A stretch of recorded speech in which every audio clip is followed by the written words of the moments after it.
I remember the exact quality of light that afternoon. It was a Wednesday, 3 o'clock, and I was sitting on the edge of my bed with my phone in my hand. The screen was open on my banking app. I had just logged in for the third time that day, not because I expected the number to have changed, but because some part of me was still holding out for a quiet miracle. A forgotten deposit, a refund I didn't remember requesting, anything. The number was the same.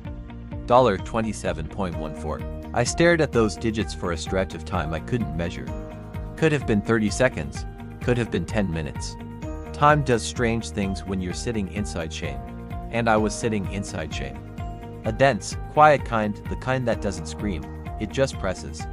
It settles into your chest like a stone you've learned to carry without complaining because it's been there so long you can't remember what it felt like to walk without it. I was 31 years old, not a teenager. Not someone just starting out. 31 years old, with a framed college degree hanging on the living room wall, a resume I had sent to over 200 job listings in the past 8 months, and $27.14 in my bank account. $27.14 to survive until the end of the month, which was still 18 days away. That afternoon, for the first time in a long time, I didn't look away. Let me tell you how I got there, because that part matters, because transformation stories usually start with the result, the new car, the full account, the dream vacation, and they skip the part that actually has the most to do with you. The before, the ugly, unfiltered, no soundtrack version of events. My before looked like this. I had been laid off 8 months earlier from a company where I'd worked for years.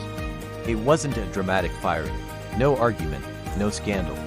Just a 30-minute meeting with HR, an envelope with paperwork, and a cordial handshake from someone who barely knew my name. Restructuring, they said. Cost-cutting measures, nothing personal. But it's always personal.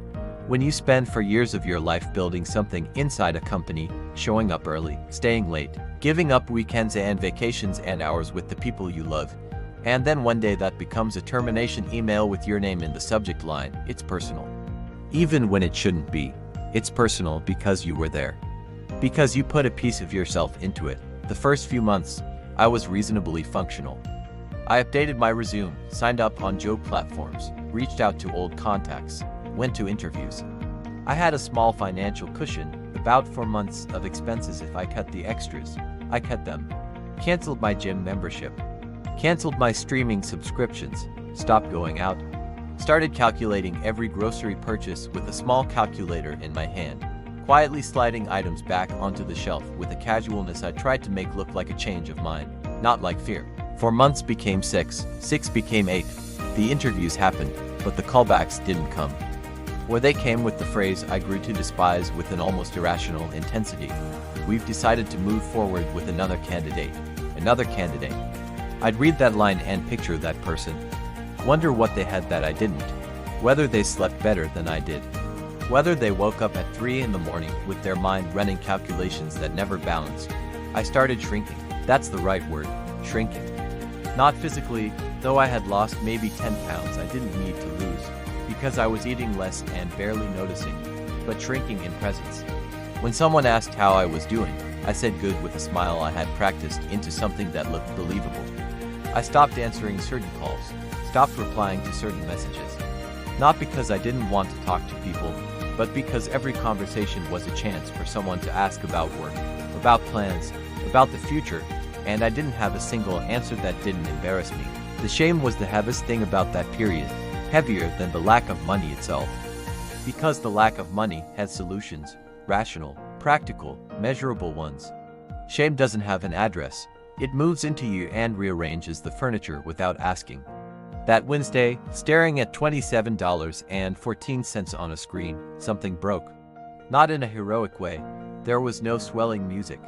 No inner voice telling me I was capable of great things. It was the opposite of that. It was a complete silence, inside and out, and inside that silence, I heard a question I had spent 8 months avoiding with impressive skill. How long? Not how long until you find a job. Not how long will the money last. But how long are you going to keep living this small? How long are you going to wake up afraid of your own day? How long are you going to keep pretending, for everyone around you, and most of all for yourself, that you're fine, that you're trying, that it's just a matter of time. That question didn't come with an answer, it came with weight. And that was the moment, no fanfare, no cinematic revelation, when I made a decision. Not a decision about money, not a decision about job applications or resumes or interview prep. A decision that came before all of that, more fundamental, more frightening. I decided to stop hiding from myself. It sounds simple, it even sounds obvious, said out loud like that. But if you've ever been in that specific place, that place where shame has become habit and shrinking has become identity, you know it isn't simple. It's terrifying, because when you stop hiding, you have to look at everything that was underneath the hiding. Everything you swept under the rug while you were busy pretending to be okay. I set the phone down on the bed beside me. I walked to the kitchen table, picked up a notebook I'd been using for grocery lists, and opened it to a blank page, and I wrote, in the shaky handwriting of someone whose hand isn't quite steady, a single sentence that I've kept to this day. I don't know what comes next, but I know that the way things are, something has to change. It wasn't a plan. It wasn't a goal. It was just honesty, raw, bare, without decoration. It was me admitting, for the first time in 8 months, that I needed help, that I needed to change, that I needed to stop waiting for something external to rescue me and start looking inward, with the same seriousness I'd been giving to my bank balance. That sentence didn't fix anything that day, but it was the beginning of everything.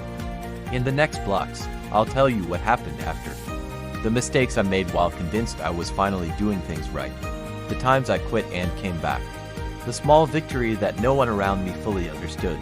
And the result, which wasn't what I expected, but turned out to be far better than anything I would have thought to ask for on that afternoon with $27.14 in my account.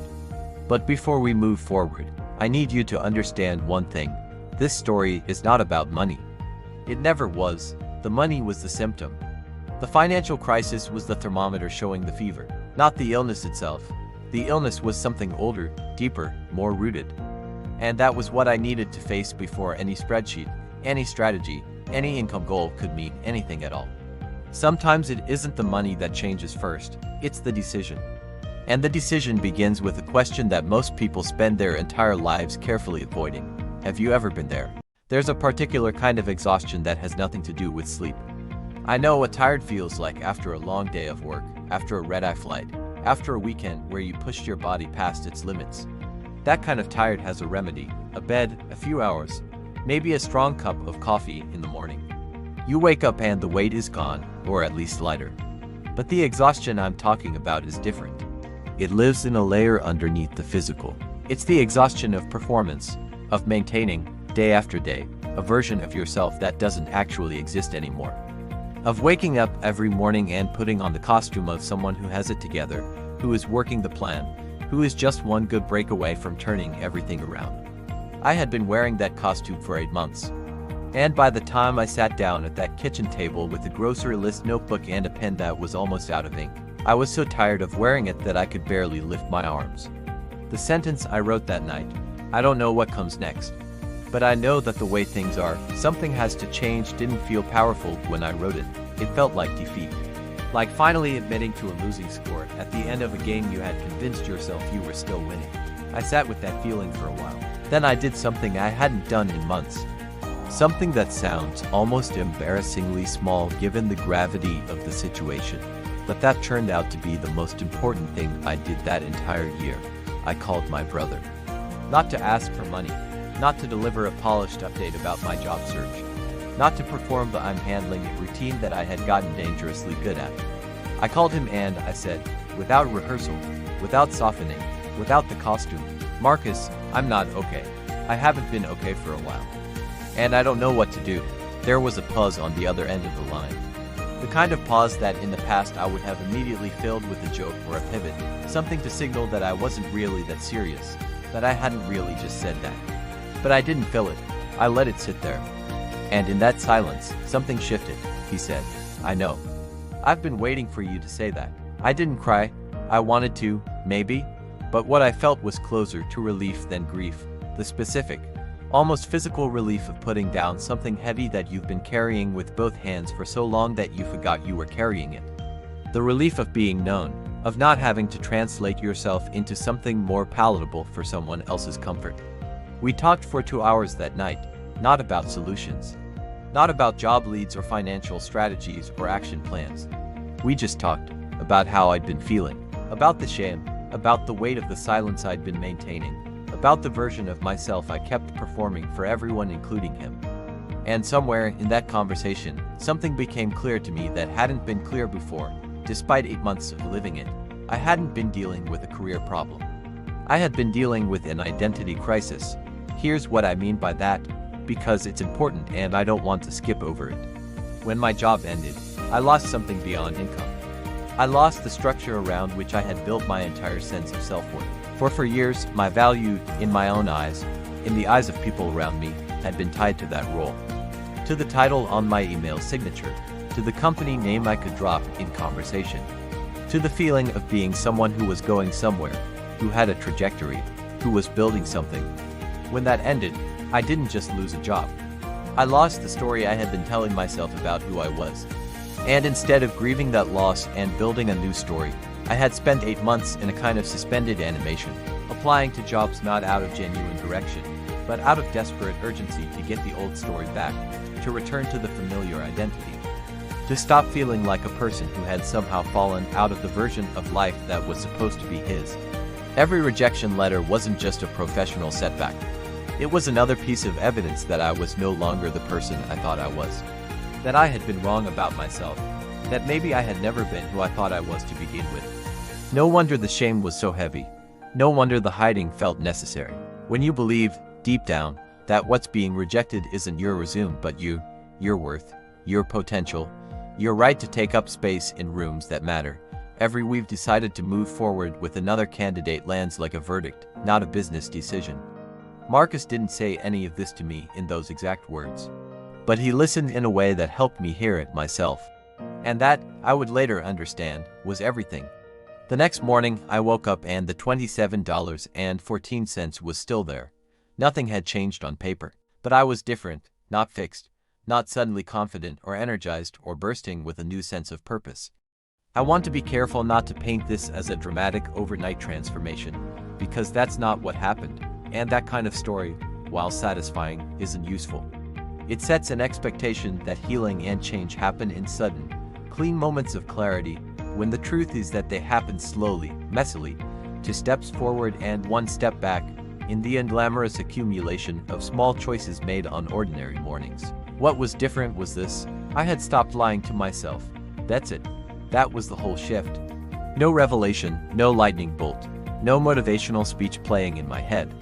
I had simply decided, the night before, to be honest, first with myself, then with one person I trusted, about where I actually was, not where I wanted to be, not where I had told everyone I was, where I actually was.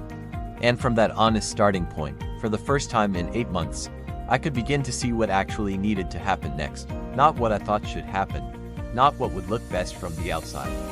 What actually needed to happen, based on the reality I was actually living. I opened the notebook again. Below the sentence from the night before, I wrote 3 questions. Not goals, not affirmations, questions. Because I had spent months setting goals from a place of panic, and panic goals are just performance anxiety dressed up as ambition. I needed something slower, something more honest. The 3 questions were, what do I actually want my life to look like, not to impress anyone, but for myself? What have I been avoiding because I'm afraid of it, that I need to face? What is one thing I can do today, not this month, not this year, today, that moves me toward honest and away from hiding? I didn't answer them that morning, I just sat with them. Because I had learned, the hard way, that the most important questions don't need to be answered immediately.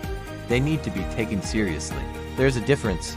And for most of my adult life, I had confused urgency with seriousness, treating every problem like it needed a solution by end of business, when what it actually needed was my full, unhurried attention. For the first time in 8 months, I gave something my full, unhurried attention. It wasn't a plan, but it was something better than a plan. It was a real starting point. And from a real starting point, even with $27.14 in your account, even in the middle of a mess you helped create and couldn't see your way out of, even exhausted and ashamed and uncertain about almost everything, you can actually begin, not perform beginning. not simulate the motions of someone who is turning their life around while privately spinning in place. Actually begin. The difference between those two things is everything. And I only understood that difference because I had spent 8 months doing the first one, convinced it was the second. In Block 3, I'll tell you about the first real move I made, and the first way it blew up in my face, because it did blow up, spectacularly, and that failure, as humiliating as it was, turned out to contain something I hadn't expected to find in a failure, a clue. I thought I had finally figured it out. I was wrong. There's a specific kind of optimism that comes right after a breakthrough moment. It's intoxicating. It feels like clarity, like momentum, like finally being on the right side of something. You've had the honest conversation, faced the mirror, written questions in a notebook. And now there's this energy humming, a sense that you've turned a corner. I rode that energy hard for about 4 days, then reality showed up. Let me back up slightly and explain what that first real move actually was. It came from one of those 3 questions I had written in the notebook. I sat with that question for 2 days, not obsessively. I'd take a walk around the block and the question would walk alongside me. I'd lie awake at night with something more focused, more specific, and gradually, an answer began to form. What I had been avoiding was this. For years, I had wanted to build something of my own. Not a side hustle, but something real, a service, a skill, a body of work that was mine. That didn't depend on whether a company decided to keep me or cut me. I had wanted that for a long time, and I had avoided it for a long time. I was afraid that if I tried and failed at something that was entirely mine, I wouldn't have anyone else to blame. Failure at a job has company, but failure at something you built yourself. That failure is yours alone, and that kind of failure felt unsurvivable. So I had kept the dream small and quiet, tucked away where it couldn't be tested, until that morning, when I finally looked at it directly and understood. The avoidance itself had been costing me in energy, in direction, in chronic low-grade misery. The skill I had, the thing I actually knew how to do, was writing, not glamorously, but professional writing, communication, the ability to take something complex or abstract and render it into language that was clear, persuasive, and human. I had done it for years inside corporate environments, quietly, without much recognition.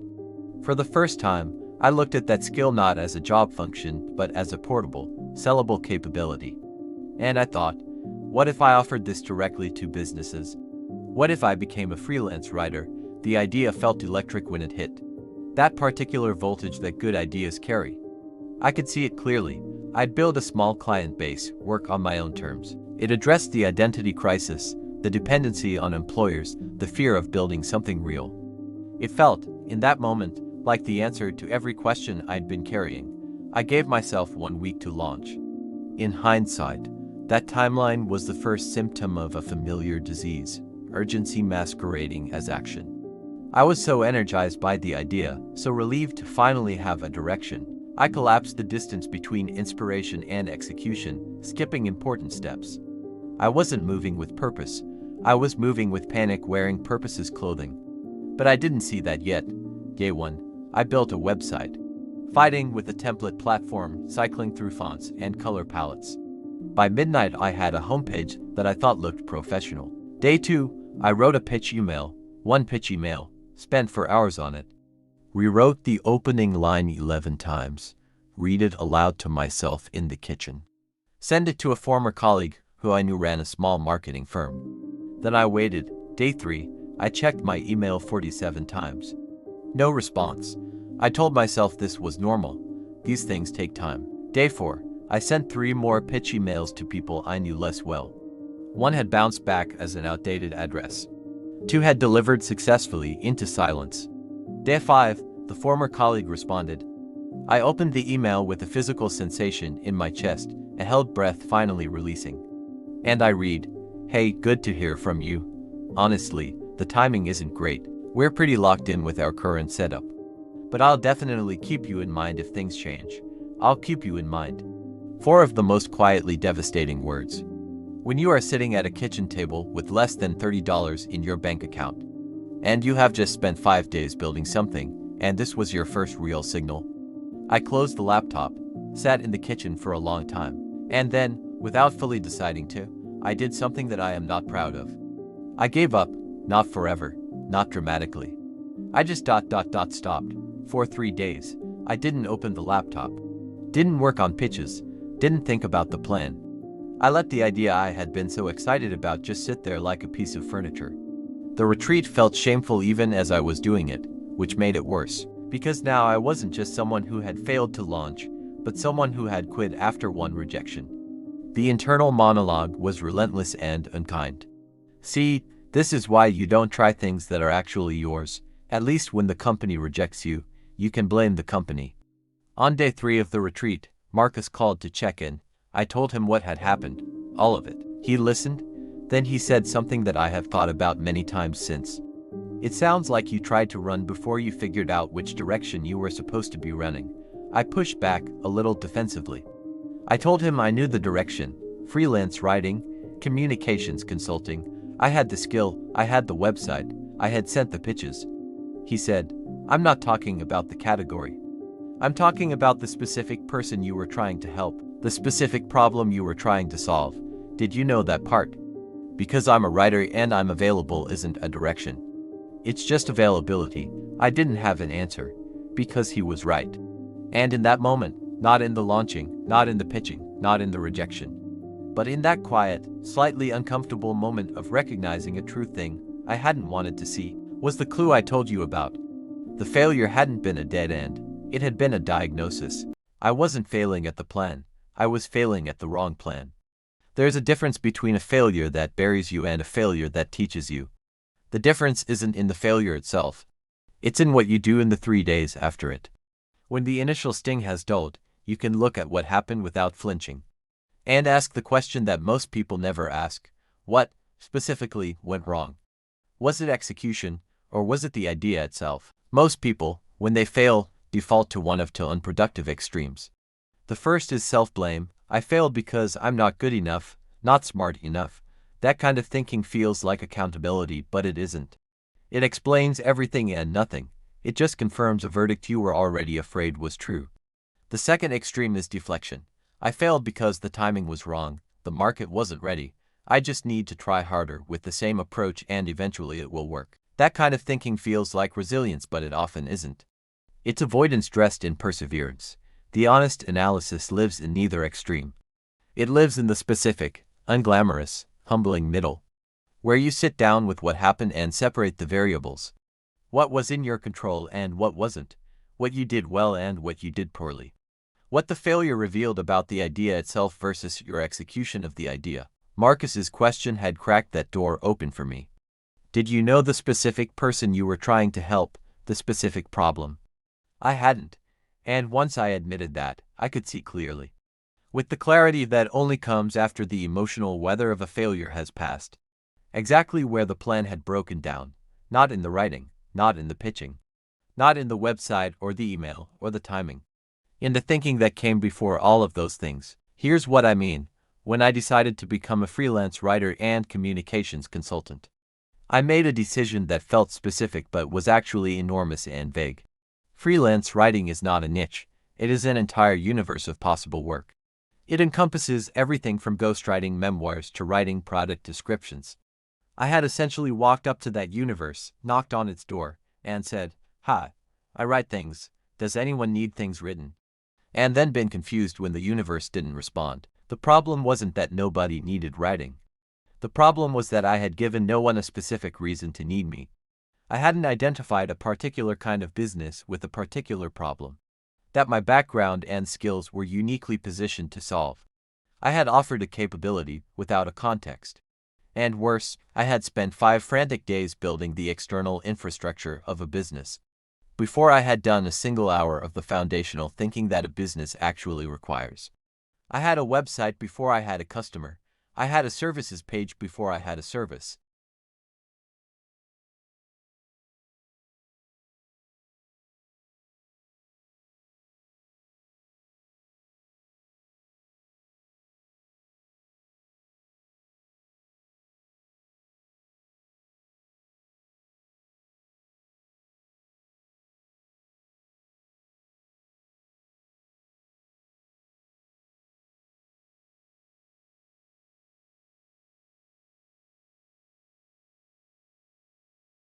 And I spent for hours doing something I had never done before in any professional context. Despite years of working in communications, I tried to clearly describe a single type of person, whose life I could make measurably better with the skill I had. Not a demographic, not a market segment. A person. What did they do? What kept them up at night? What problem did they face regularly that they didn't have the time or skill to solve themselves?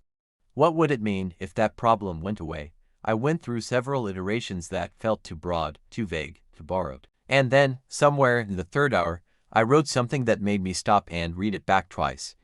Small business owners who are genuinely good at what they do, a trade, a craft, a service, but who struggle to explain what they do in writing in a way that attracts the right customers. They're losing business not because their work is poor, but because their words don't reflect the quality.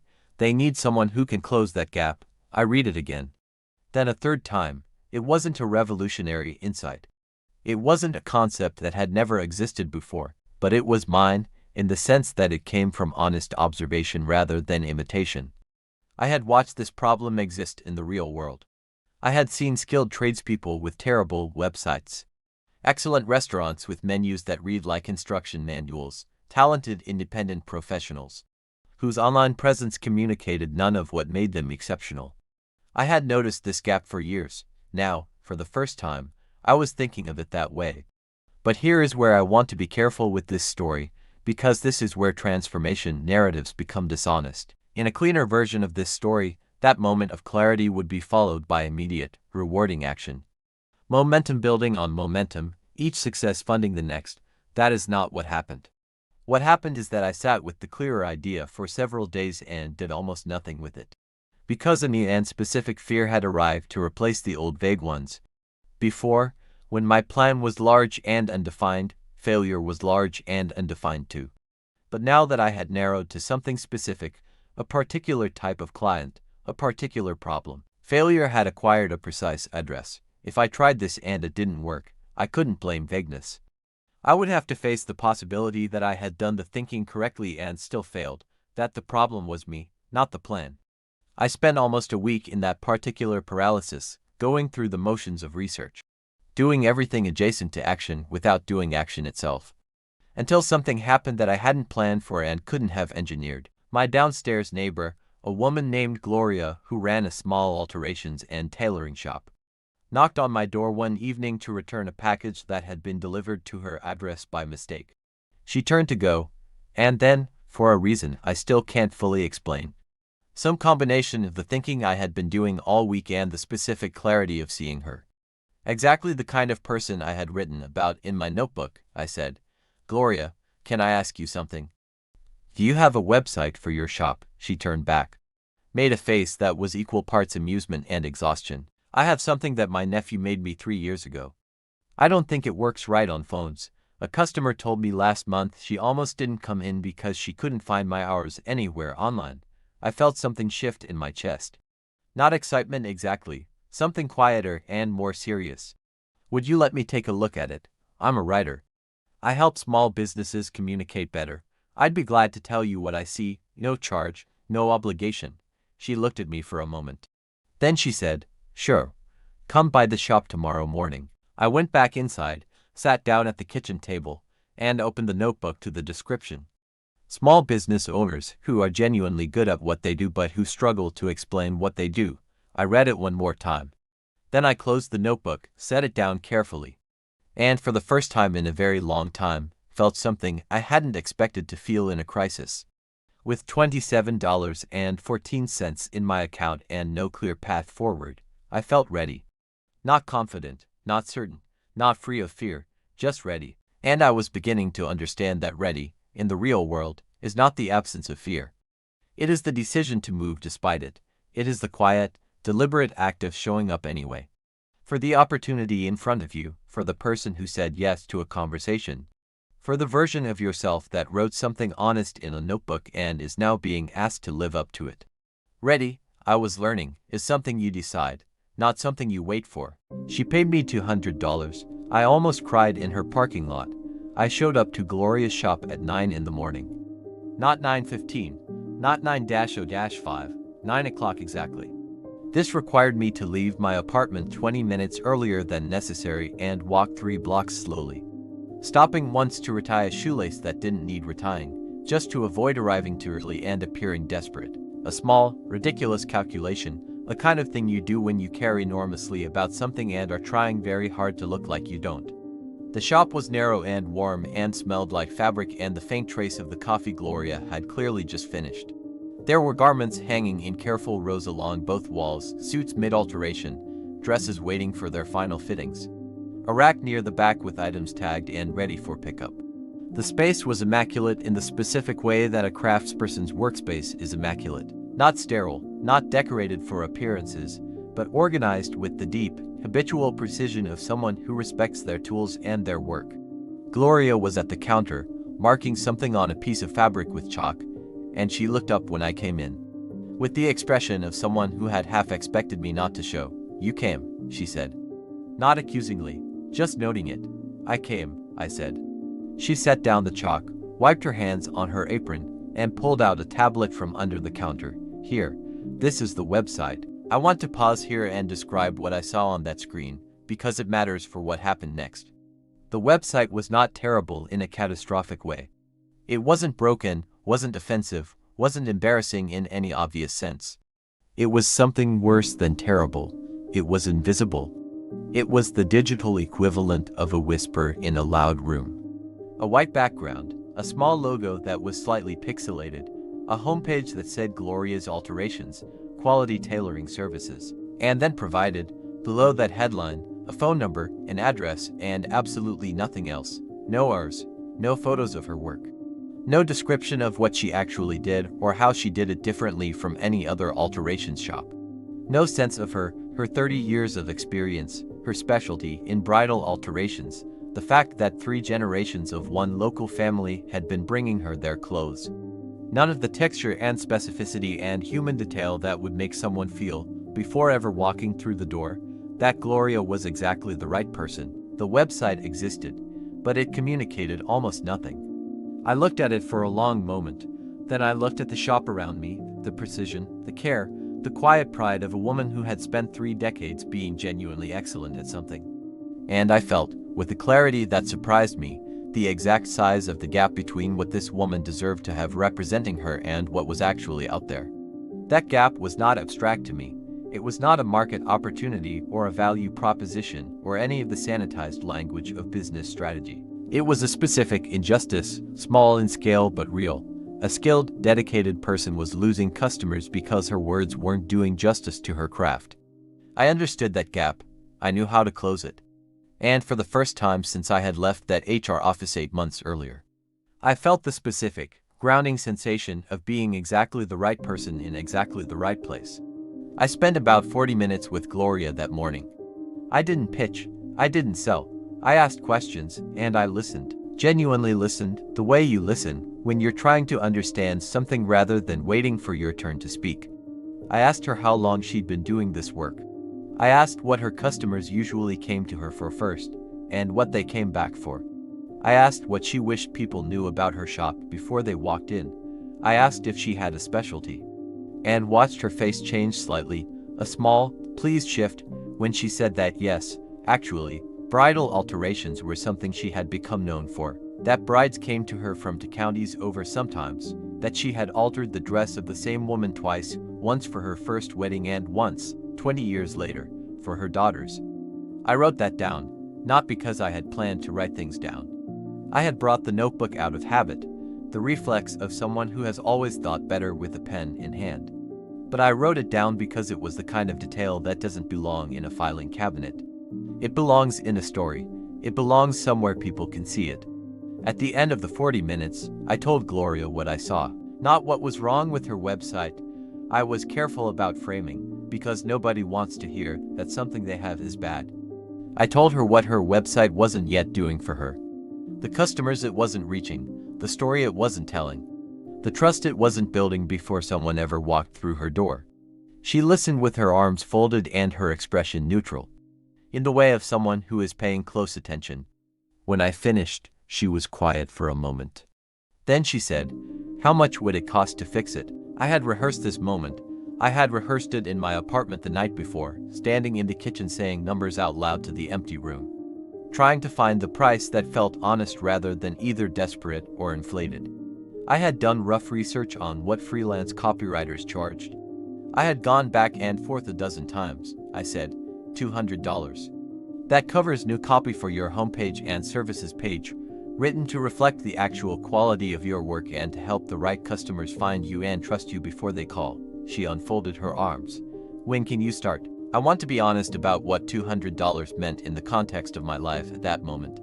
In absolute terms, it was not a transformation. It didn't solve the financial crisis. It didn't pay the rent. It didn't represent a business that was off and running, a career pivot successfully executed. It was $200. The kind of money that, in a different season of my life, I would have spent on a dinner out without a second thought. But that's not the context I was living in.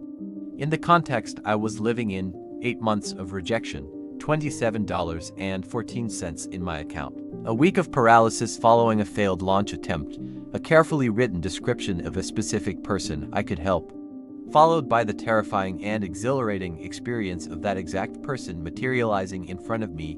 $200 was enormous. Not for what it bought, for what it proved. It proved that the thinking had been right. It proved that the specific, honest approach worked where the vague, panicked approach hadn't. It proved that a real conversation with a real person about a real problem they were actually experiencing was worth more than a polished website and a pitch email. And 47 checks of an inbox waiting for a reply that didn't come. It proved that I could do this, not at scale, not as a finished thing, but as a beginning, a real one, earned rather than performed. I finished Gloria's website copy in 3 days. Not 3 frantic days of staring at a blank screen. 3 focused, genuinely engaged days of writing that felt different from anything I had written in a corporate context. Because the stakes were human and specific and visible to me. I knew exactly whose story I was telling and exactly who needed to hear it. I wrote her homepage the way I would have wanted someone to write mine, with honesty and warmth and the kind of specific detail that makes a reader feel they already know the person. I wrote about the 30 years, the bridal specialty, the woman whose dress she had altered twice, the 3 generations of one family, the care visible in the organized rows of fabric along the walls. When I sent it to Gloria, her response came back in 11 minutes. "This is me. How did you know how to write me like that?" I sat with that message for a long time. How did I know how to write her like that? Because I had listened. Because I had asked questions and meant them. Because I had shown up to understand rather than to impress. Because the 40 minutes in her shop had mattered more than all the hours I had spent tweaking a website. The craft was the same craft I had always had. What was different was the attention I had brought to it, the intention underneath it. The honest desire to actually help a specific person rather than to demonstrate my capabilities to an abstract market. She paid me the day I delivered the copy, cash in an envelope, the way Gloria did most things, directly and without ceremony. I thanked her and walked out of the shop and stood on the sidewalk in the thin winter light for a moment before heading home. And I want to tell you that I celebrated, that I called Marcus and we laughed and I felt the uncomplicated joy of a problem solved. But what I actually felt, standing on that sidewalk with an envelope in my coat pocket, was something quieter than celebration. Something closer to stillness, a settling. The particular piece of a person who has been moving in the wrong direction for a long time and has finally, carefully, turned to face the right one. I hadn't arrived anywhere. I knew that. I was at the beginning of a beginning. The business wasn't built. The financial crisis wasn't resolved. The months ahead were still uncertain in more ways than I could count. But I had something I hadn't had in 8 months. Evidence. Real, specific, earned evidence that I was capable of this. That the approach was right. That the person I had written about in the notebook was real. Was findable, and was willing to pay someone who understood the problem to help them solve it. That evidence didn't feel like much from the outside. From the inside, it felt like everything, because evidence is what separates belief from hope. And up until that afternoon, standing outside Gloria's shop with $200 in an envelope, everything I had been working toward had been hope. For the first time, it was becoming belief. And belief, I was discovering, moves differently through the world than hope does. Hope waits. Hope watches the door. Hope checks its email 47 times. Belief gets up in the morning and gets to work. I didn't go viral. I did something better. Here is what nobody tells you about the period right after a first small win.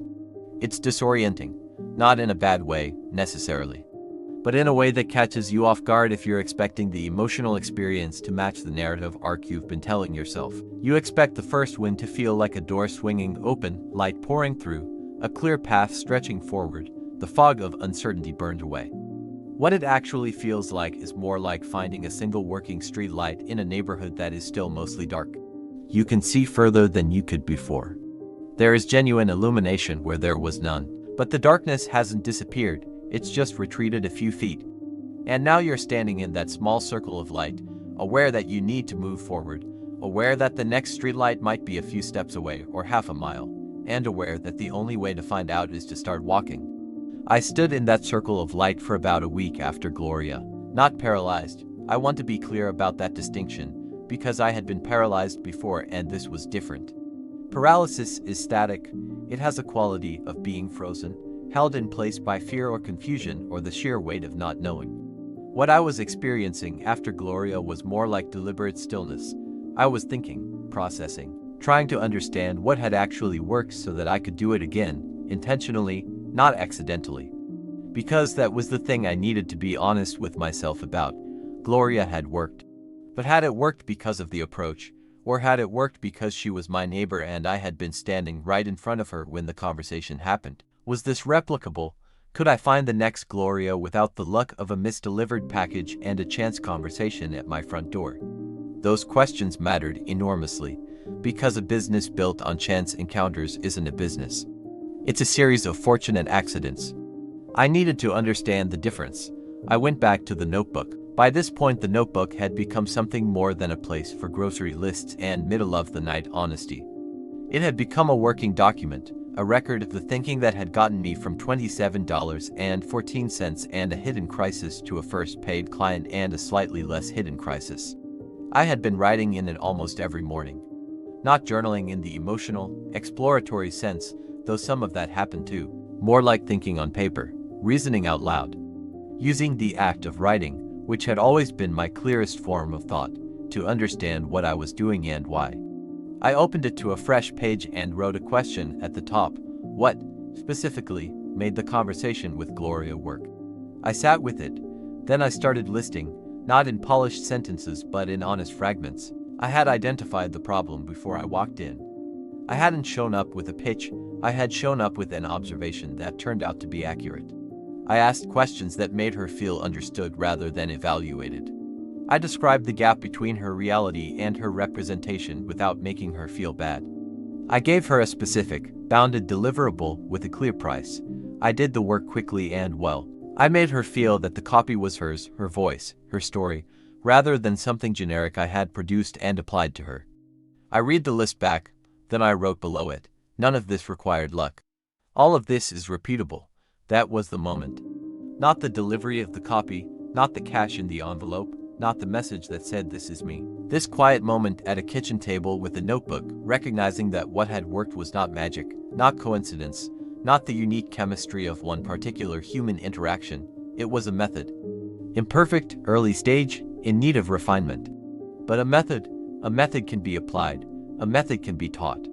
A method can become the foundation of something real. The question of how to find the next Gloria was answered, in the end, by Gloria herself.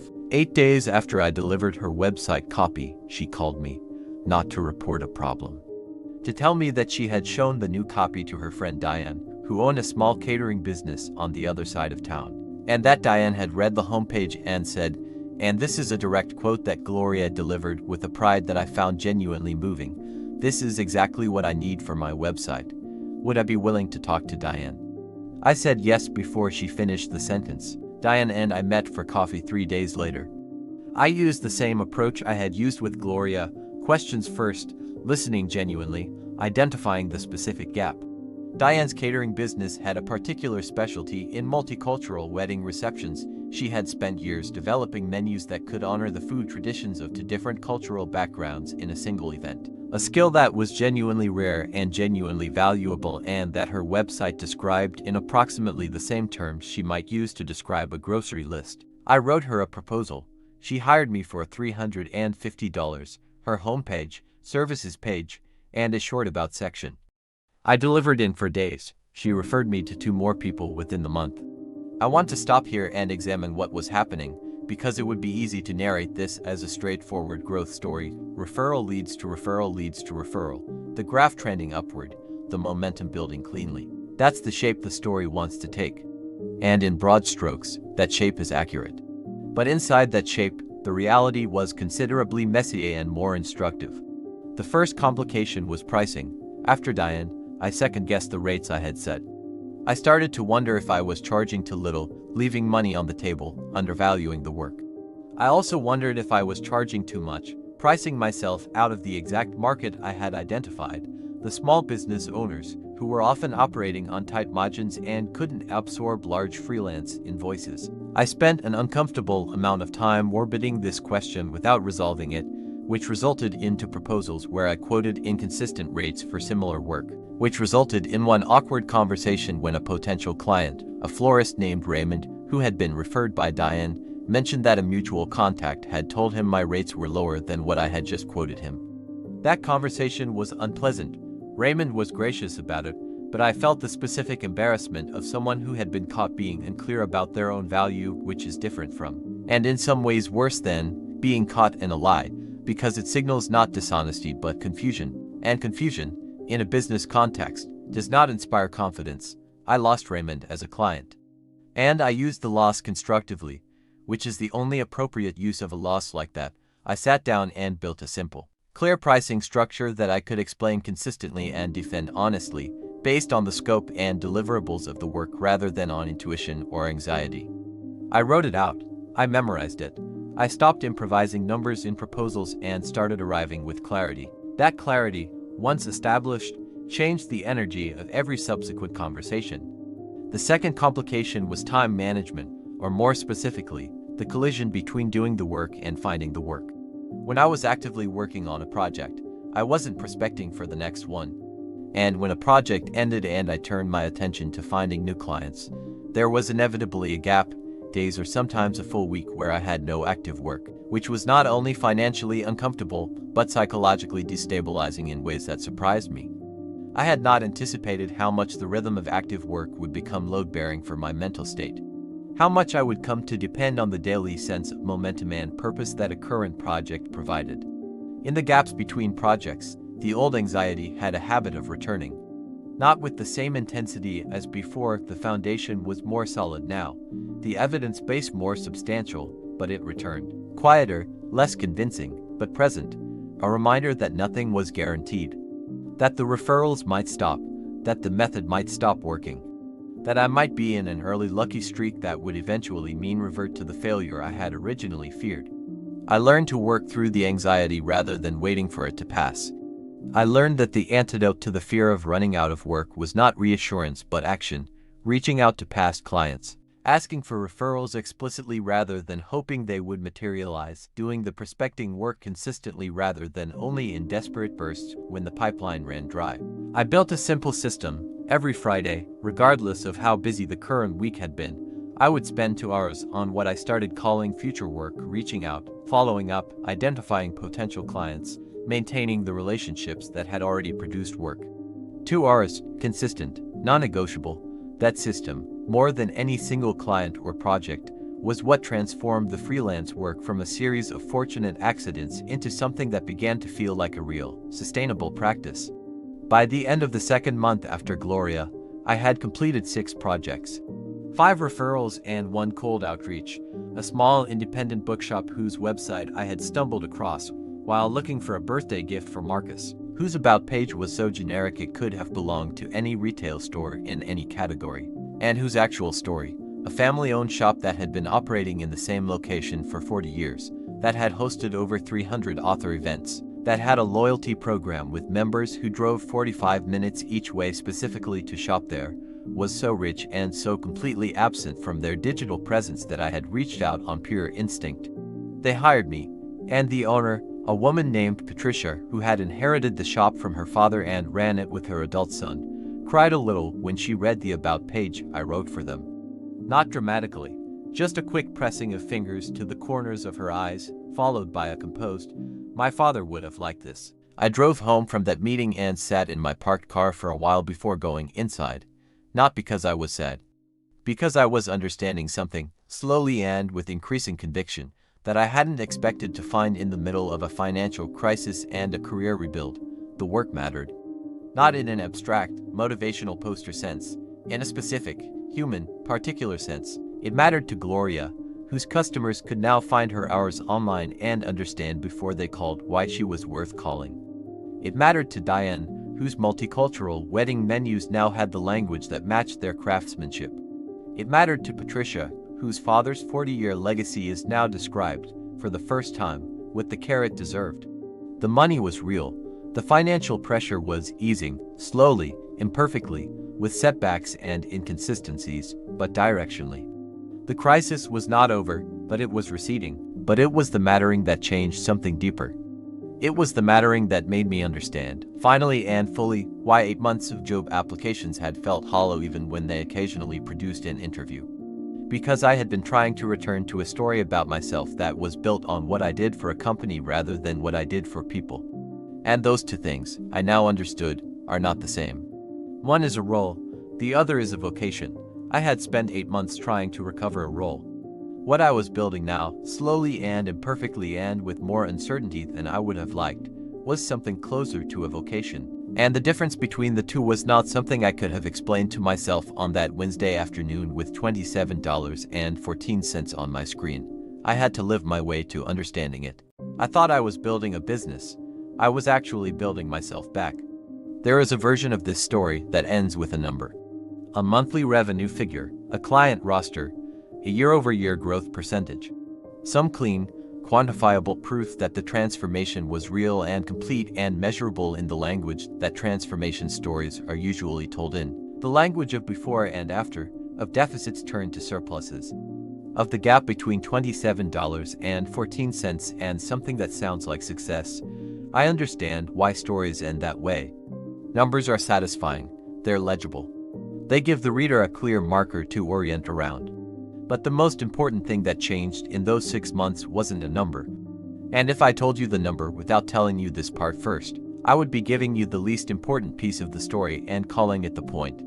It was a Thursday morning, roughly 5 months after the afternoon with $27.14 on my screen. I had woken up at 7, made coffee, sat down at the table with the notebook and my laptop, and begun working through the morning. Reviewing the current project, checking in on a proposal I was waiting to hear back on, making notes for a client call later. Ordinary, routine, unremarkable. And then, somewhere in the middle of this ordinary routine, I realized I hadn't checked my bank balance once that morning. Not once. I sat with that realization for a moment, testing it, making sure I wasn't misremembering. But I wasn't. I had been awake for nearly 2 hours, had been thinking about work and clients and the day ahead. At no point had the reflexive, anxious pull toward the banking app appeared. The compulsion that had governed so many of my mornings. For 8 months, the need to confirm the damage, to confront the number, to brace for the day from a starting position of scarcity, had simply not shown up. I opened the app then, deliberately rather than anxiously, looked at the balance. It was fine, not abundant, not life-changing, but fine, stable. The kind of number that represented solid ground rather than quicksand. But that wasn't the thing that moved me. The thing that moved me was the absence of the compulsion. Because the compulsion had never really been about the money. I understood that now in a way I couldn't have articulated back when I was logging in 3 times a day hoping for a miracle. The compulsion had been about control, or more precisely, about the illusion of control. If I checked the balance enough times, if I maintained constant surveillance over the damage, somehow the situation would feel more manageable.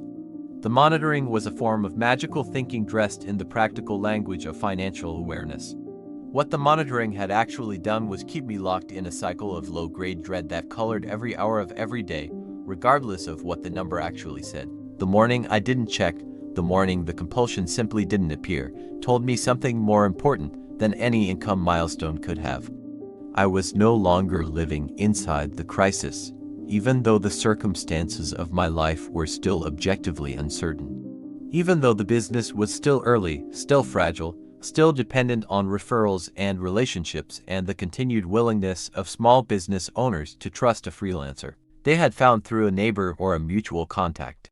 Even though I still had months ahead of more work and more uncertainty and more of the glamorous accumulation of small efforts that actual building requires, despite all of that, something fundamental had shifted in my relationship to my own life. I was no longer surviving it, I was living it. The distinction sounds philosophical. It isn't. Or rather, it isn't only philosophical, it has a texture, a felt quality that is entirely concrete and daily and physical in its expression. Surviving your life looks like this. You move through each day managing threats. The threat of not enough money, not enough opportunity, not enough time, not enough of whatever resource is currently scarce. Every decision is made from a defensive position. How do I protect what little I have? How do I avoid the thing I'm afraid of? How do I get through today without the situation getting worse? The horizon of your thinking is about 48 hours. Beyond that, the future is too uncertain and too frightening to look at directly. Living your life looks like this. You move through each day building something. The something can be small, a skill, a relationship, a habit, a body of work. It doesn't have to be grand or externally impressive, but it is directed, it is additive. Each day you do something that is oriented toward a future you have actually chosen, rather than a future you are simply hoping to avoid. The shift from one to the other doesn't happen in a moment. It happens in the accumulation of small, consistent choices to build rather than defend, to move toward rather than away from. To define yourself by what you are constructing rather than what you are protecting against. That accumulation, over 5 months, had quietly restructured the interior of my life in ways I hadn't been tracking because I had been too focused on the external metrics, the clients, the revenue, the slowly recovering bank balance, to notice what was happening underneath them. What was happening underneath them was this: I had rebuilt my relationship with my own competence. This sounds simple. It is, in fact, one of the most complex and consequential things a person can do, because competence, real competence, the felt sense of your own capability, rather than the theoretical knowledge that you have skills, is not a fixed quantity. It is not something you either have or don't have. It is something that is constantly being constructed and reconstructed through experience, through action, through the feedback loop of attempting things and observing what happens. 8 months of rejection had done something systematic to my sense of competence. Not destroyed it, exactly. I always knew, intellectually, that I had real skills and real experience.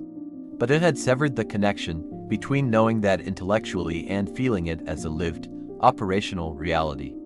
I had known I was capable in the same abstract, airless way that you know something from a textbook, present in memory but disconnected from experience. Every project I completed for a client reconnected those wires. Not dramatically, not all at once, but incrementally, the way all real reconstruction happens. One small, honest, completed thing at a time. Gloria's copy, Diane's proposal. Patricia crying over her father's legacy captured in words. The florist I lost and the clear pricing structure I built from that loss. The Friday prospecting hours that became a discipline and then a habit and then simply part of how I operated. Each of these things, in addition to whatever external value they produced something internal, evidence of capability, real, specific, earned evidence. Not the theoretical knowledge that I was good at this, but the lived, embodied experience of having done it, having shown up for a real person with a real problem and actually helped. That evidence accumulated slowly into something that functioned like a new foundation. There was another thing that changed, quieter still and harder to name but perhaps more important than anything else. My relationship with time. During the 8 months of job searching, my relationship with time had been profoundly distorted. I existed in a kind of permanent present tense defined by waiting. Waiting for a callback, waiting for a response, waiting for the situation to change, waiting for someone else's decision to determine whether my life could move forward.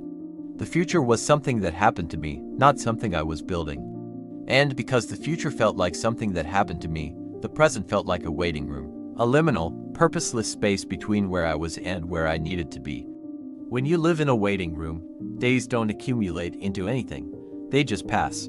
You can look back at a week, a month, 2 months, and have almost nothing to show for the time except that you survived it, that you got through it, that you didn't collapse under the weight of the uncertainty.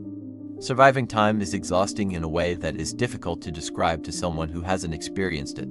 Not because it requires enormous effort, survival often requires very little active effort, which is part of what makes it so insidious. It's exhausting because it produces nothing. Because you expend energy simply on maintaining position, and at the end of each day you are exactly where you were at the beginning, except slightly more tired. Building time is different. When you are building something, even something small, even something uncertain, even something that might not work, each day produces something. Not always something visible or measurable. Sometimes just a clearer understanding, a better question, a stronger habit. A relationship moved forward one careful step, but something, and something, accumulated daily over months, becomes a great deal. I called Marcus on a Sunday evening in month 5 to tell him about the morning I hadn't checked my bank balance. He was quiet for a moment after I told him. Then he said, "Do you remember what you said to me the night you first called?" "When you told me you weren't okay," I said. I remembered. "You said you didn't know what came next." That's the exact phrase. "I don't know what comes next." I said yes. I had written it in the notebook too. What's different now is that you're okay with not knowing. You're not waiting for the answer. You're building toward it. I thought about that for a long time after we hung up. He was right, and the rightness of it was clarifying in the way that true things are when you hear them said out loud for the first time, and recognize them as something you already knew but hadn't yet articulated. The transformation hadn't been from uncertainty to certainty. I was still uncertain about a great many things. The business was still young. The future was still unwritten. I still had mornings where the anxiety surfaced and had to be met with intention rather than allowed to run. The transformation had been from being at the mercy of uncertainty to being in a working relationship with it. From fearing the unknown future to being actively, deliberately, daily engaged in constructing it. That is not a small shift. That is, in fact, the whole shift. Everything else, the clients, the income, the recovered bank balance, the slowly rebuilt sense of professional identity, was the external expression of that internal change. The fruit rather than the root. The root was the decision I had made on that Wednesday afternoon with $27.14 on my screen. Not the decision to become a freelancer. Not the decision to write Gloria's website copy. The earlier decision, the one that made all the subsequent decisions possible, the decision to stop hiding from myself. To be honest about where I was, what I needed, and what I was afraid of. To call my brother and say I wasn't okay. To write a sentence in a notebook that I didn't have an answer to but was willing to live inside until the answer began to form. That decision didn't feel like power when I made it. It felt like surrender. But sometimes surrender is the most powerful thing you can do. Sometimes the bravest move available to you is the one that looks, from the outside, like giving up. And that is, in reality, the first honest step toward building something real. I thought I was building a business. I was actually building myself back. There is a version of this story that ends with a number. A monthly revenue figure, a client roster, a year-over-year growth percentage. Quantifiable proof that the transformation was real and complete, measurable in the language that transformation stories are usually told in. The language of before and after, of deficits turned to surpluses, of the gap between $27.14 and something that sounds like success. I understand why stories end that way. Numbers are satisfying, they're legible. They give a clear marker, a finish line to point at and say, there, that's where it changed, that's the proof. But the most important thing that changed in those 6 months wasn't a number. If I told you the number first, I'd be giving you the least important piece of the story and calling it the point. It was a Thursday morning, roughly 5 months after the afternoon with $27.14 on my screen. I noticed something that stopped me mid-step in my kitchen. I had woken up at 7, made coffee, sat down at the table with the notebook and my laptop, and begun working through the morning the way I had come to do it. Reviewing the current project, checking in on a proposal, making notes for a client call later in the afternoon. Ordinary, routine, unremarkable. And then, somewhere in the middle of this ordinary routine, I realized I hadn't checked my bank balance once that morning. Not once. I sat with that realization for a moment, testing it, making sure I wasn't misremembering. But I wasn't. I had been awake for nearly 2 hours, had been thinking about work and clients and the day ahead. At no point had the reflexive, anxious pull toward the banking app appeared. The compulsion that had governed so many of my mornings for 8 months had simply not shown up. I opened the app then, deliberately rather than anxiously, looked at the balance. It was fine, not abundant, not life-changing, but fine, stable. The kind of number that represented solid ground rather than quicksand. But that wasn't the thing that moved me. The thing that moved me was the absence of the compulsion. Because the compulsion had never really been about the money, I understood that now. The compulsion had been about control, or more precisely, about the illusion of control. If I checked the balance enough times, if I maintained constant surveillance over the damage, somehow the situation would feel more manageable. The monitoring was a form of magical thinking dressed in the practical language of financial awareness. What the monitoring had actually done was keep me locked in a cycle of low-grade dread that colored every hour of every day, regardless of what the number actually said. The morning I didn't check, the morning the compulsion simply didn't appear, told me something more important. More important than any income milestone could have. I was no longer living inside the crisis. Even though the circumstances of my life were still objectively uncertain. Even though the business was still early, still fragile. Still dependent on referrals and relationships and the continued willingness of small business owners to trust a freelancer. Even though I still had months ahead of more work and more uncertainty and more of the unglamorous accumulation of small efforts that actual building requires. Despite all of that, something fundamental had shifted in my relationship to my own life. I was no longer surviving it, I was living it. The distinction sounds philosophical. It isn't. Or rather, it isn't only philosophical, it has a texture, a felt quality that is entirely concrete and daily and physical in its expression. Surviving your life looks like this. You move through each day managing threats. The threat of not enough money, not enough opportunity, not enough time, not enough of whatever resource is currently scarce. Every decision is made from a defensive position. How do I protect what little I have? How do I avoid the thing I'm afraid of? How do I get through today without the situation getting worse? The horizon of your thinking is about 48 hours. Beyond that, the future is too uncertain and too frightening to look at directly. Living your life looks like this. You move through each day building something. The something can be small, a skill, a relationship, a habit, a body of work. It doesn't have to be grand or externally impressive, but it is directed, it is additive. Each day you do something that is oriented toward a future you have actually chosen rather than a future you are simply hoping to avoid. The shift from one to the other doesn't happen in a moment.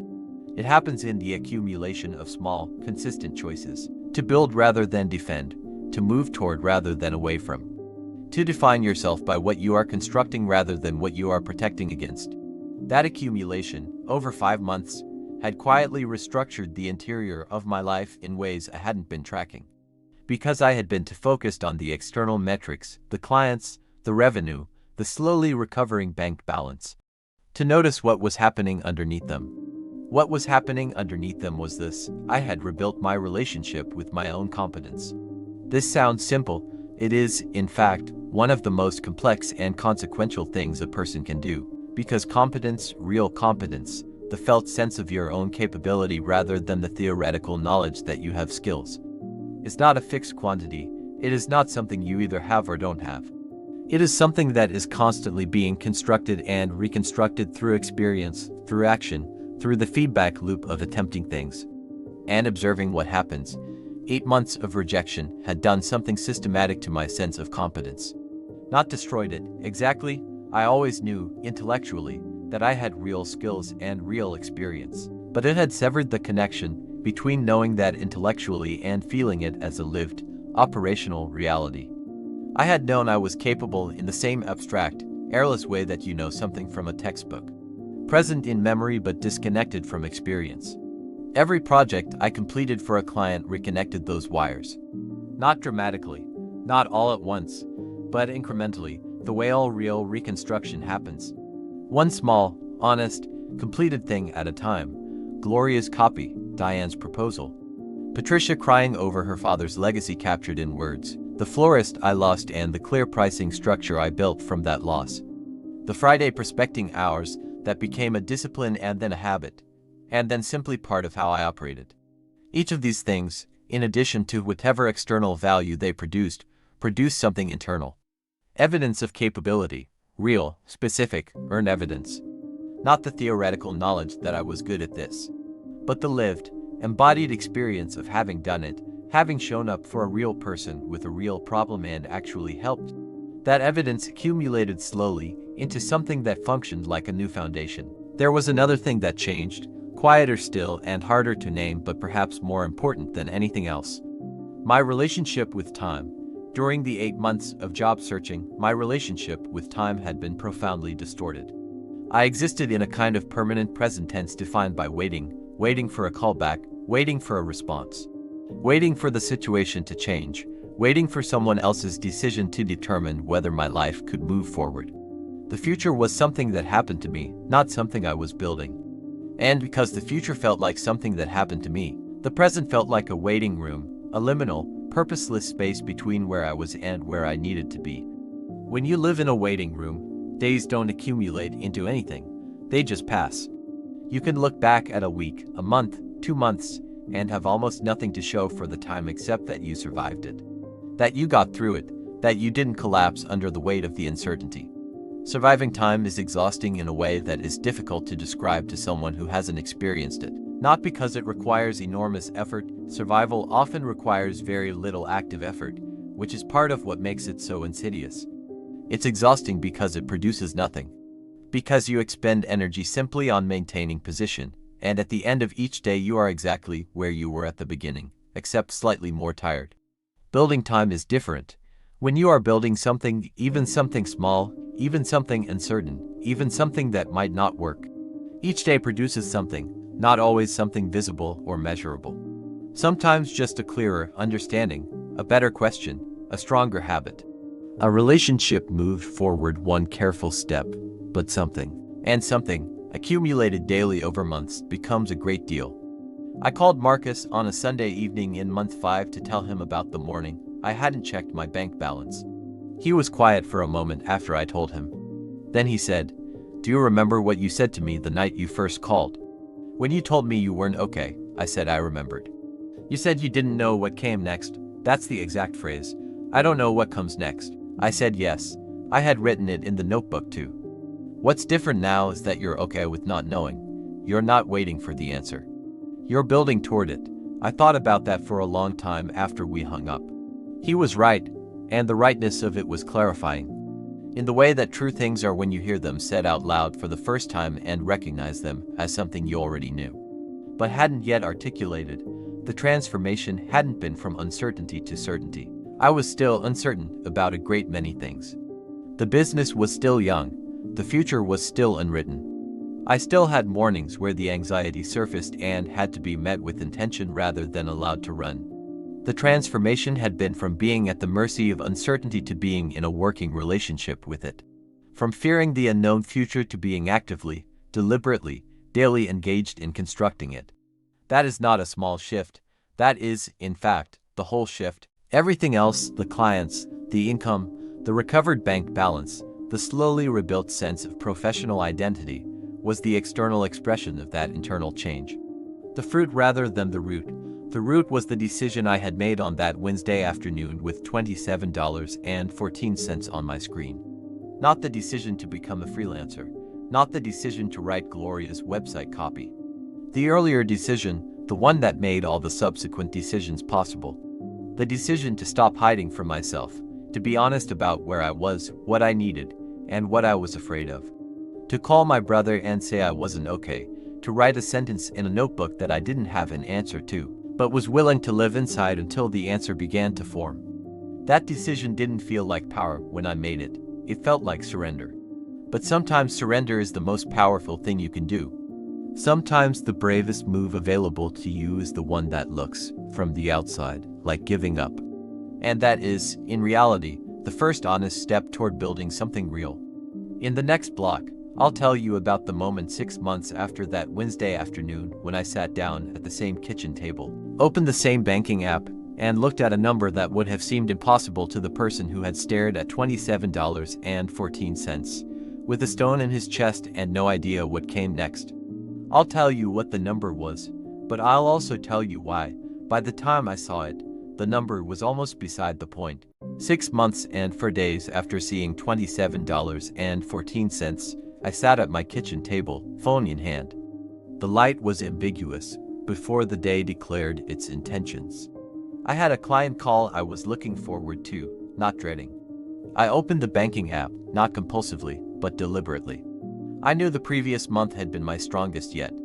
I wasn't prepared for how different the balance would be. The number was $4,340. I stared at it. This number, $4,340, was both the point and not the point. In terms of financial success, $4,340 is modest. Not a life-changing sum, not a headline figure. But I knew what $27.14 felt like. The specific weight of checking a balance 3 times a day. Calculating groceries, receiving rejection emails that felt like a verdict on my worth. That specific vantage point. From there, $4,340 was extraordinary. Not for what it bought, but for what it represented. It was the accumulated evidence of 6 months of building. Choosing honesty over performance, identifying real problems, developing real solutions. Making mistakes and using them, not being buried by them. Showing up every Friday for prospecting, writing copy for clients. Each project adding a layer to the foundation. $4,340 was the external expression of all that. Yet, what I felt wasn't triumph, I felt sad. A passing sadness, a momentary grief, confronted with the distance between where I was and where I am. I thought about the person who stared at $27.14, how frightened he had been, maintaining the performance of being fine. The shame of returning groceries, not answering calls, an identity tied to a job title. Losing it felt like losing himself. He felt so alone. I felt compassion for that version of myself, a compassion I couldn't access then. When you're in shame, self-compassion feels indulgent. But sometimes, you can only see it from the other side. I sat with the sadness. Then I picked up the pen and wrote the date in my notebook. Below the date, I wrote the number, $4,340, and below that, 3 words, it was real. Those 3 words carried more weight than they appeared to. For months, a persistent voice offered an alternative. It spoke of luck, coincidence, unsustainability. Gloria was just a neighbor, that's not replicable. The voice wasn't entirely wrong. Luck had played a role, the misdelivered package, the timing of conversations. But luck, I understood, is not the same as illegitimacy. Luck is the door that opens. What you do once you walk through it, how you show up, listen, do the work, that part is not luck. That part is yours. And $4,340 was mine. Not entirely, others trusted me. But the building itself, the showing up, the writing, the discipline, the decision to keep going, that was mine. It was real meant. This is not luck wearing the mask of effort. This is effort that luck occasionally helped. There was something else I did that morning. I called Marcus. Not just to tell him the number, but to say something I'd deferred for months. I wouldn't have started without you. He was quiet, then said, "You would have gotten there." That wasn't me saving you. That was you deciding to stop being saved by performance and start being helped by something real. I thought about that distinction, performance versus the real. I was so good at the performance, it accomplished nothing but delaying contact with truth. The moment I stopped performing, everything became possible. Not easy, not linear, not free of doubt, but possible. And possible, I had learned, is everything. Inside possible, you are moving, building, becoming more of the person you are trying to be. Outside possible, in the territory of performance, nothing moves. You maintain, you survive, you carry the stone. I had lived in both territories. I knew which one I was staying in. The number was a lagging indicator. Everything that produced $4,340 happened weeks and months before. Most people measure progress by the number. When it doesn't reflect effort yet, they stop. They stop right before the number catches up. I almost stopped after pitching, after rejection. The external evidence didn't reflect the internal change. The number was still catching up to the decision. If I let the number determine if the decision was right, I would have concluded, incorrectly, that it wasn't. The decision was always right, the number just needed time. I closed the banking app, set the phone down, picked up the pen, and I did what I had been doing every morning. Opened the notebook and started thinking on paper. Not about the number, about the work, the client call at 10, the proposal for a new client. About the specific problem I was going to solve today, for a specific person, in a way that would matter. The number was in the bank, the work was in front of me. And the work, I had learned, was where I actually lived. I want to take you back to that kitchen table one last time. Not the morning I saw $4,340 on the screen. Not the morning I didn't check the balance at all. The first morning, the one before anything had changed, before Gloria, before the notebook filled up with honest thinking, before Marcus heard me say I wasn't okay. The morning after the Wednesday afternoon with $27.14. I want to take you back there because that morning, unremarkable, unglamorous, containing no visible sign of anything that was about to begin, is the morning this story is actually about. Not the transformation, the moment just before it. The moment when the transformation was nothing more than a direction that hadn't been chosen yet, a door that hadn't been opened, a sentence that hadn't been written in a grocery list notebook by a person whose hand was slightly unsteady. I woke up that morning the same way I had woken up for 8 months, with the weight already present. Before full consciousness, before the first coherent thought, the weight was there, the ambient, sourceless dread of a day that hadn't started yet but already felt like something to survive rather than something to live. This was so familiar by then that I had stopped noticing it the way you stop noticing the sound of traffic outside a window you've lived near for years. It was simply part of the texture of waking up. I'd made coffee. I sat at the kitchen table. I did not open the banking app. That was the first small thing that was different. I don't know exactly why I didn't open it, some combination of the previous afternoon's confrontation with the number and a dim, not yet articulate sense that checking it again immediately would not help and might harm. So I left it closed. I sat with the coffee and the morning quiet and the weight, and I let them coexist without trying to manage any of them. And in that stillness, something arrived, not an answer, not a plan. Not a sudden infusion of confidence or clarity or the motivational energy that transformation narratives suggest should accompany a turning point. Something quieter than all of those things and more durable, a willingness to be honest, to stop performing, to let the distance between where I actually was and where I was pretending to be collapse, just for a moment, just enough to feel the ground underneath rather than the stage set I had been standing on. That willingness was the whole thing, everything else, the phone call, the notebook, the questions, Gloria, Diane, Patricia, the Friday hours, the pricing structure, the $4,340, everything followed from that single, quiet, unglamorous willingness to stop pretending.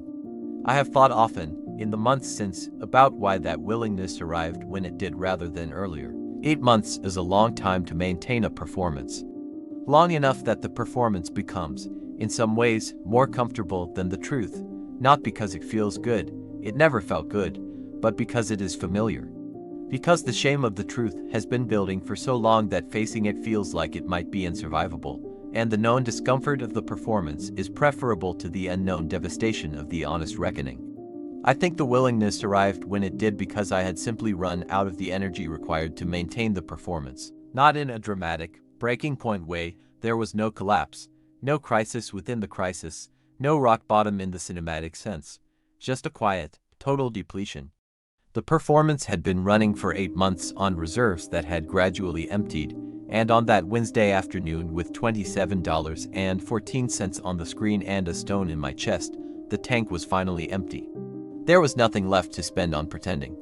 And in the absence of pretending, the truth was just there. Not monstrous, not as devastating as I had feared. Just truth, specific, manageable, actionable in a way that the performance had prevented me from seeing, because the performance required constant attention and left no space for the kind of honest thinking that actual problems require. The truth was, I was struggling. I needed help. I was afraid of the wrong things, afraid of being seen as failing rather than afraid of actually failing, which is a crucial distinction. I had a skill that I hadn't been using in the right way, pointed at the right people, for the right reasons. I had one person in my life who I trusted completely and hadn't told the truth to. None of that was unsurvivable. All of it was addressable. But I could only see that from inside the truth. From inside the performance, it had looked like chaos, too large, too shameful, too far gone to face directly. The performance had been protecting me from the very clarity I needed to change. There is something I want to say to you directly now, and I want to say it without softening it or hedging it or wrapping it in the kind of careful qualifications that sometimes protect the writer more than they serve the reader. If you are in a performance right now, if you are maintaining, for the benefit of people around you or for yourself, a version of your situation that is more functional or more fine or more under control than it actually is, I want you to consider the possibility that the performance is not protecting you. I want you to consider the possibility that it is costing you, not because honesty is easy. It isn't. Not because vulnerability is without risk. It isn't. Not because the people around you will always respond to your honesty with the grace and steadiness that Marcus brought to that phone call. They won't always, but because the energy you are spending on the performance is finite. Because it is being borrowed from the part of you that could be building something real. Because the longer the performance runs, the more the gap between the performed version and the true version widens, and the more unsurvivable the honest reckoning begins to feel, not because the truth is actually worse, but because the avoidance of it has made it larger in your imagination than it is in reality. The truth, faced directly, is almost always smaller than the fear of it. Almost always. I think about Gloria sometimes. Not just as the first client, though she was that, and I am grateful for that particular misdelivered package and whatever confluence of timing and circumstance put me at my door when she knocked. I think about her as a kind of parable for something I have come to believe about the relationship between readiness and opportunity. I was not ready for Gloria when she knocked on my door, in any conventional sense of the word. I had no established business, no portfolio of previous clients, no track record of successful engagements, no polished proposal process, no consistent pricing. I had a notebook with a description of a type of person I wanted to help and a week of paralysis behind me and a first attempt that had failed in a small, instructive way. By any reasonable external measure, I was not ready. But I had done the one thing that readiness actually requires. I had thought clearly enough about a specific problem and a specific type of person that when that person appeared in front of me, I could see her. I could see the gap between her reality and her representation. I could articulate it honestly and offer to help close it in a specific, bounded, priced way. That was enough. It is almost always enough. We spend enormous amounts of time and energy waiting for a readiness that we define as the absence of risk, the presence of certainty, the guarantee that the thing we are about to attempt will work. We wait for conditions that, in most meaningful areas of life, simply do not exist. We wait to be ready in a way that makes trying safe. And while we wait, opportunities knock and we don't open the door because we haven't finished preparing to open it. Readiness, I learned, is not the absence of fear or uncertainty. It is the decision to act in the presence of them. It is the choice to open the door and say yes to the conversation even when you can't guarantee how the conversation will end. Gloria knocked. I opened the door. Everything followed from that. I want to close this story the way it began, not with a lesson or a principle or a piece of advice, but with an image. A specific, ordinary, human image of a particular person in a particular moment, because particular moments are where all actual change occurs. Not in the abstract, not in the general, in the specific, irreducible, unrepeatable particularity of a real life being lived by a real person on a real morning. The image is this: a man at a kitchen table, early morning, winter light coming through a window that needs cleaning. Coffee going cold beside a notebook that is open to a page covered in handwriting that is neither elegant nor particularly legible. A phone face down on the table, not compulsively checked, not a source of dread, just a device. A client call into hours that he is looking forward to. Work in front of him that he cares about, for a person he has met and listened to and genuinely wants to help. Not wealthy, not arrived. Not free of uncertainty or difficulty or the ordinary, persistent challenges of building something real in a world that does not accommodate building without resistance, but present. Awake in his own life in a way he hadn't been for years, maybe ever, in the specific way that you can only be awake after you have been asleep and know the difference. That man is not exceptional. That man is not the protagonist of a story about extraordinary talent or perfect timing or the kind of rare, particular genius that produces transformation in people who are always going to be transformed. That man is someone who was in a hard place and made one honest decision and then made the next one and then the next one. Imperfectly and inconsistently and with significant backsliding and more than a few mornings when the weight was back and the direction felt arbitrary and the whole enterprise of building something felt presumptuous and fragile and probably doomed. That man is anyone who has ever sat with a difficult truth and chosen, even for one morning, to stop hiding from it.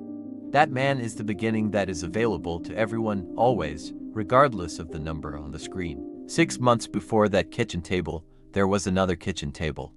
Same room, same chair, same man, technically, same face, same name, same history. But sitting inside a performance, carrying a stone.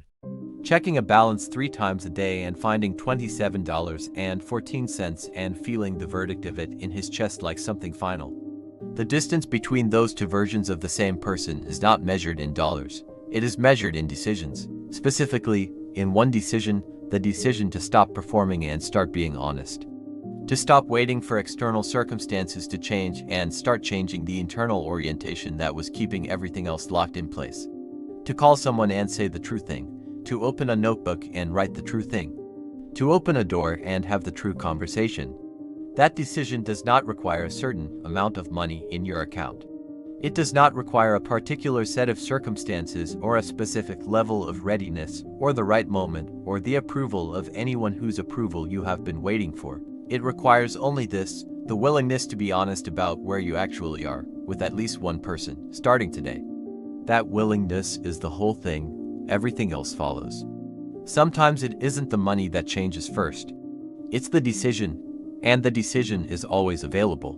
Even on a Wednesday afternoon, even with $27.14 on the screen. Even with a stone in your chest and no idea what comes next. Have you ever been there? If this story moved something in you, share it with someone who needs to read it. Not because transformation is contagious, but because sometimes the most important thing a person in a hard place needs is the evidence that someone else was in a hard place too, and found their way to a different morning. That evidence is worth more than advice. It always has been.